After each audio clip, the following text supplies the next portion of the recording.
Good morning, my Real News Midday TV family. Thank you so much for tuning in this morning, and I'm wishing for everyone a wonderful and a productive day. And in the news this morning, policeman severely injured in St. James hit and run has died. The policeman who was severely injured in a hit and run in St. James earlier this month has died. The Jamaica Constabulary Force says Constable Leroy Codner passed away in hospital on Sunday morning. Codner sustained multiple brain injuries after being struck by a white Toyota Probox while on duty in Granville on Friday, October 4. The incident occurred sometime after 3 p.m. when the constable, who was assigned to the Granville police station in St. James, was struck by a vehicle while on duty. The constable was reportedly thrown over a nearby precipice, suffering multiple injuries. He was receiving treatment in intensive care before being transferred to the Falmouth facility. The JCF, through its chaplaincy branch, has informed the Codner's immediate family of his passing and continues to offer them support during this difficult time. JCF colleagues have expressed their sorrow at the loss, with many calling for prayers and support for the grieving family. The passing of the policeman has been described as a significant loss to the force. St. Catherine couple charged over beating of 13-year-old girl.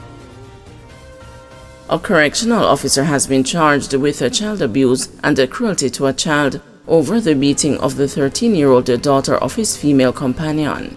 The girl's mother has also been charged with aiding and abetting child abuse.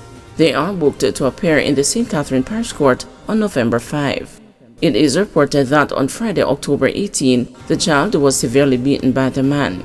A report was made to the police and an investigation was launched by the Center for Investigation of Sexual Offenses and Child Abuse, which resulted in him and the child's mother being arrested. They were later charged. Clarendon Sound man sent to face the music on housebreaking charge.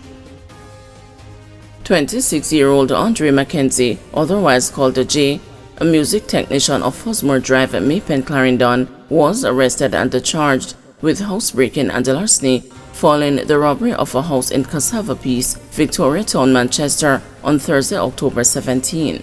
Reports are that about 4:50 p.m., men traveling in a grey Toyota Succeed motorcar forced to open the electronic metal front gate to a premises, pried off the burglar bar to one of the windows at the back of the house, gained the entry, and then forced to open the garage shutter door at the front of the house.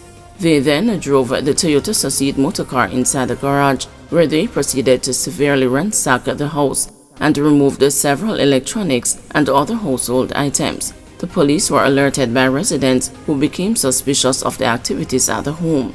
On their arrival, a police team proceeded to a section of the community where Mackenzie was reportedly found hiding and was subsequently arrested.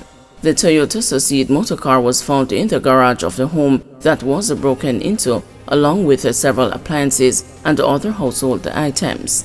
The motor vehicle was seized and the items were identified by the caretaker of the property as belonging to the owner of the house. Mackenzie was later charged. His court date is being finalized. Passenger dies at a Sangster International Airport. A passenger who arrived at Montego Bay's Sangster International Airport on Sunday afternoon reportedly collapsed and died at the airport. It is unclear at this point what led to his death. This is the second such incident in recent months after 71-year-old Leroy Smith, who was returning to the United States after visiting his family in Jamaica, collapsed at the airport's baggage counter and later died. Emergency response mechanisms protocols were reportedly changed at the airport as a result of that incident. Corruption perception up, according to latest Don Anderson poll. A new national poll conducted by Don Anderson's Market Research Services Limited has revealed that more than 60% of Jamaicans believe those in high places have failed to rein in corruption over the last 5 years. Asked about their perceived level of corruption in the country at this time compared with 5 years ago, 65% of the 1,012 respondents said there is more corruption in the country today. Another 17.7% of respondents are of the view, on the other hand, that the level of corruption is about the same as 5 years ago. Only 11.1% believe there is less corruption in the country today. The remaining 5.5% were unable to say whether they believe the level of corruption had gone down, remained the same, or worsened. The poll was conducted from September 27 to October 3. It has a margin of error of plus or minus 3% at the 95% confidence level. The overwhelming majority's perception differs from that of the findings of the 2023 Corruption Perceptions Index by Transparency International. Of the 180 countries ranked, Jamaica is positioned 69 with a score of 44 out of 100. That score remains unchanged since 2020. On the CPI, 0 means highly corrupt, while 100 indicates a clean record. In 2019, Jamaica held a score of 43, indicating a relatively unchanged corruption perception from 2019 to 2023. According to Transparency International, collusion among the powerful, overwhelming dominance of the executive over the legislature, which weakens the parliament's oversight capacities, creating conditions ripe for abuse and corruption, have contributed to the level of perceived corruption. It said the executive branch's failure to close gaps in the governance framework weakens the pursuit of corruption cases involving organized crimes and fosters impunity among corrupt elites. The Global Corruption Watchdog Group also revealed that in 2019, 49% of people believed that corruption had increased in the last year, while 17% of public service users paid a bribe in the previous 12 months. Manchester Chamber wants a muzzle on crime. Although admitting that the surge in crime in Manchester in recent months has made many residents fearful, President of the Manchester Chamber of Commerce, Omar Fennell, is adamant that the scourge of violence will not take control of the once peaceful parish. It definitely can't continue like that, a resolute Fennell told the news. We weren't getting this kind of crime before, and then it is there now, so of course there is a lot of fear. 44 murders have been recorded in the parish since the start of the year, compared with 34 last year. This included a shooting incident 2 weeks ago in the Mandeville market that sent vendors and shoppers scurrying for cover. At the end of the assault, carried out by gun-toting men on bikes, 2 were found dead and 4 others injured, according to reports. The police have since intensified their operational activities, which includes imposing curfews in several communities. Head of the Manchester Police, Deputy Superintendent Kerry Duncan, told the journalist last week that the curfews will continue as long as possible. However, while applauding the enhanced efforts of the police to curb crime in the parish, Fennell laments the impact the increase in crime and violence has been having on Manchester businesses.